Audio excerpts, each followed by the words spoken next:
Be the bigger man, my mother said to me.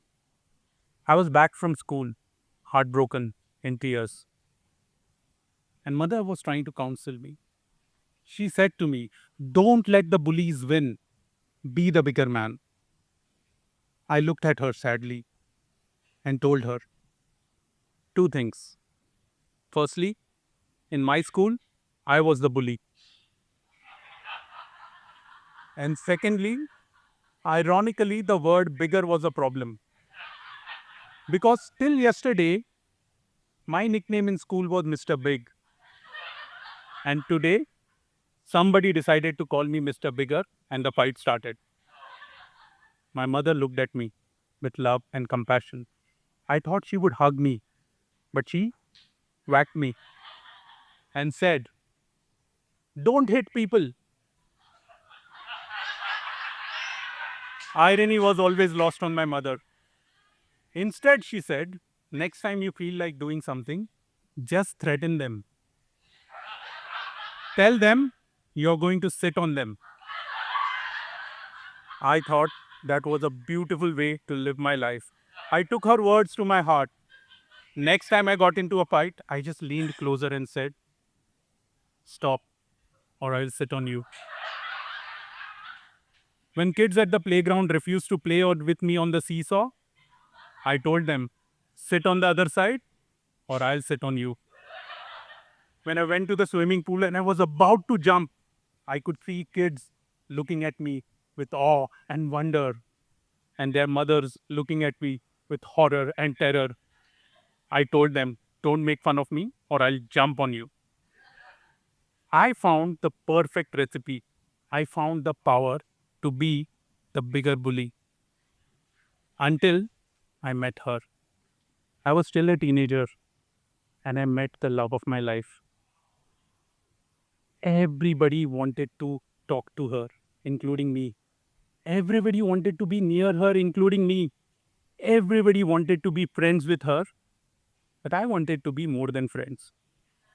So I waited for Valentine's Day when I would make my feelings clear to her. That day we had a kind of a celebration and she came all decked up and prepared. She was beautiful, radiant.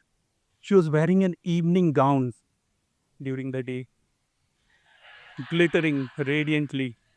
You know the kind which has a slit from where you can see her thigh coming out? And she was strutting all around, enjoying the attention. Every once in a while, she would stall, stand, look around, and then pose confidently, with her leg peeking out of that dress. A single thigh that launched 1,000 hormones. I made up my mind. Today, I'm going to talk to her. I kept looking at her till I caught her gaze. But when she looked at me, I looked away shyly. And when I looked back at her, she looked away coyly. And I made up my mind and I approached her. As I went near her, I could smell that delicious, delightful perfume coming from her. I leaned forward, took one more step further. She looked at me, and the thigh came out, and she stood up, looking at me. I took one more step further, and the minute I took that step, she looked at me with horror, as if she was seeing me for the first time, and said, "Get away from me! What are you doing?" But I stood my ground. I was not going to move till I tell her everything I felt.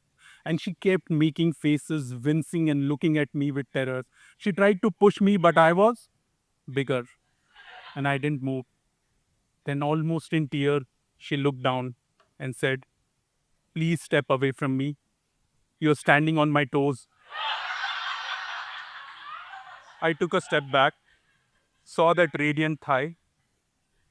Behind that thigh, down on the floor, there were her toes, glittering in yellow nail paint. Two of the toes were turning orange and then red. The girl who was strutting around like a model 5 minutes back was limping around now in pains. And as she walked away, I started wondering what a mess I have created. I never saw her again.